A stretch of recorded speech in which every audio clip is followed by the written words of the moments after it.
সাদা এলাচ, গোলমরিচ, লং, আর আছে রাঁধুনি, ধনিয়া, জিরা। এগুলো সব ভেজে গুঁড়া করে নিব। এগুলো ভালোভাবে পরিষ্কার করে নিয়েছি, এখন ভেজে নিব।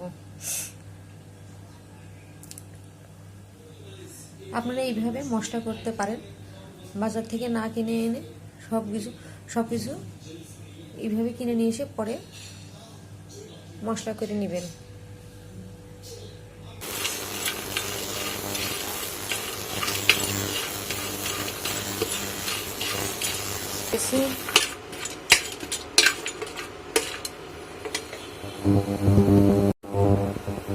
সাদা এলাচ,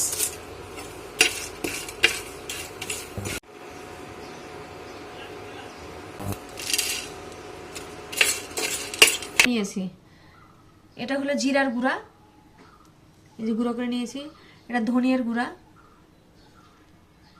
এটা গরম মশলার গুঁড়া, সব মশলা আর কি, গরম মশলা, দারচিনি, এলাচ, তেজপাতা, গোলমরিচ, এগুলো সব মিশিয়ে গুঁড়ো করে নিয়েছি। আর এটা রাঁধুনি মশলা, এটা গুঁড়ো করে নিয়েছি।